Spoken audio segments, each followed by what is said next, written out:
Pretty soon you'll be able to hang up some fresh wallpaper inside of your jungle base, which has now been confirmed to be a new biome with this commit towards a jungle ruins monument. This also means that all the new animals we're seeing pop up like the crocodile, panther, and now the pit viper are most likely going to be inside of this biome. As for the wallpaper, it's not on staging yet, but it's been under your nose for years. In the main building of Airfield, you can see the walls lined with the wallpaper, which is being turned into a player item that you can use in your base. It looks like we might be seeing this item very soon. It also looks like there's going to be 3 new types of underwater dive sites in the form of plane crashes. This will most likely be paired with the new underwater vehicle that's coming and the buoys that are replacing the water bottles, which mark these dive sites. On the Ox 2 staging branch, we've seen some good progress made through commits on the small Radtown Redux from Legacy, which is a new monument we'll be seeing probably in the next month or two, alongside some other Legacy-related things, like this Frontier Hazmat and this Frontier Hatchet that we know about, which will most likely be a part of a DLC similar to the Lumberjack DLC. On top of that, there's been a snow variant created for the Legacy Wood Log Pile, which is most likely going to be a new way to farm wood in multiple biomes. When you move inside of a bush in Rust, it makes a noise, and there's been a fix to a bug that prevented other players from hearing this noise.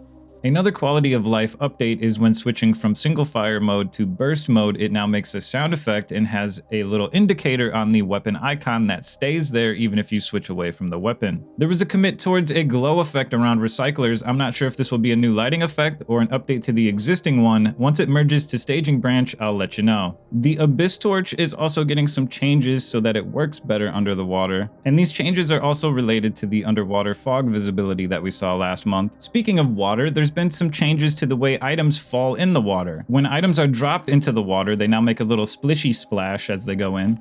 And as they fall, they will spin. Their drag has been increased so they fall slower, and there's little bubble trails that follow items as they go down. The rework to the terrain generation of the Temperate cliffs is still on its way. This is something that's been going on for a while, and it's one of the things I'm most excited about, but it looks like we're still gonna have to wait a little bit for it. There's also some biome visual changes happening in the background, and from what I get out of this, it looks like it's going to be a performance update to foliage and a better smoothing of the transition between biomes. I'm not 100% sure on that one, but that's what I'm getting out of it. A tin can alarm popped its head out. This is the only commit we have towards it, and my guess is that it's going to be a trip similar to a laser, but a string with a bunch of tin cans tied to the end of it. Pretty soon you'll also be able to throw boomerangs at people. Not much news on this as the artwork is just getting started on it. There's also going to be a new way to get food and or water coming pretty soon with a new food cache getting set up. I'm hoping that this is going to be similar to the water pump that exists in the game already because it's cool to see little mini monuments scattered around the map like that. Zip lines are also being changed and they'll have the ability to connect up to 4 times now instead of just 2 connections. These connections will also be able to go further and higher, meaning that there's going to be a much more diverse web of zip lines connected throughout the map. And you shouldn't have to climb all the way to the top every single time with these 2 new connections that'll be lower down. Testing is being done on new animations for wolves, hopefully making them a little more fluid and less like a robot. At the moment, they kind of slide around and teleport a little bit when they're leaping towards you to attack. These changes will probably also apply to all other animal types in the future. The progress on the cloth physics from what I've seen through commits looks like it's coming along nicely. From my understanding, this is going to make the way your player interacts with the clothing that it's wearing a little more realistic and cause less clipping of the player through the clothing.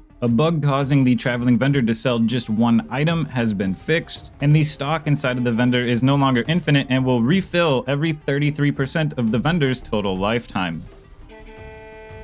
And as you can hear, he will now honk at you angrily if you stand in front of him without gesturing him down. These changes have been merged to staging, and so far the stock is now limited to 10 per item. This means that each item will only be purchasable 30 times throughout the vendor's spawn. There was also a fix to a bug with dynamic pricing, which caused the NPC vending machines discounts or overcharges to reset every time that the server restarted. These vending machines should now have a memory to keep track of what the overcharge or discount price was, as well as maintaining the information that determines whether it continues to go up or down.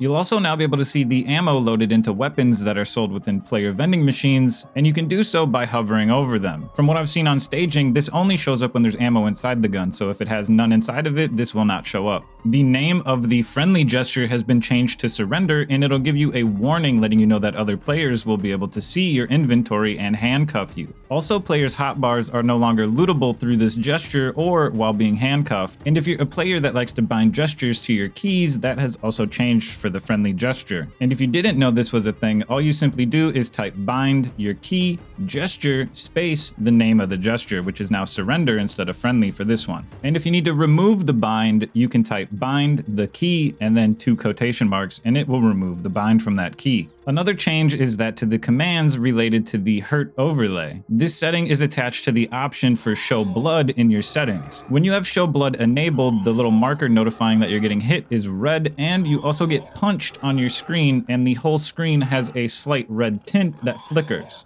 When you have show blood disabled, the flicker is gone and the red indicator turns white. But if you would like your show blood to still be red, because if you disable blood, everything is white that is blood related, you can have your show blood turned on and then instead turn the punch off if that's something that bothers you. I also figured out something really cool while doing this that might be useful for you content creators out there. When you die while in the debug camera, you can click respawn and then you'll still be in the debug camera, and you can press the keybind that you have and you'll wake up where your sleeper's at. And then you have the sleeping overlay with the little texture effect, which is a pretty cool cinematic feature to utilize. A feature that was added a while ago was a better ping estimator in the server select menu. This has been having some issues for a while, and some servers don't even show a ping at all, especially ones that are very far away from your location. There's been a fix to this, hopefully, that will force an estimation on some of those servers without causing any issues on the server itself, even if they have the setting disabled. And that's all I got for you guys today, but before you leave, I wanted to talk to you about my event that's coming up. And if you haven't joined the Discord for this yet, there's an invite in the description. This is going to be a community event. Everybody is invited. We've already got a bunch of people interested that are in the Discord server already, but there's still room for way more people if you're interested in playing. There's a channel called Initiation in the server where I'm posting updates on the status progress for setting everything up for this event. I'm already about 50% of the way done setting up all of the plugins. We've got a maxed out server provided by Rocket Node, which has the ability to host an unlimited amount of players basically. And within the next couple of weeks, I'm going to be running a test with everybody in the event server to make sure all the plugins are working properly and that the loot tables are balanced out. But I'm estimating the first full run of this event will probably be around the second week of next month. So again, make sure you join the Discord with the invite link in the description if you're interested in learning more about what this event is, and that's also where you'll sign up for it once it's ready to go. I appreciate you guys for sticking around till the end of the video. If you enjoyed it, leave a like, and if you didn't, leave a dislike. And I'll catch you in the next one.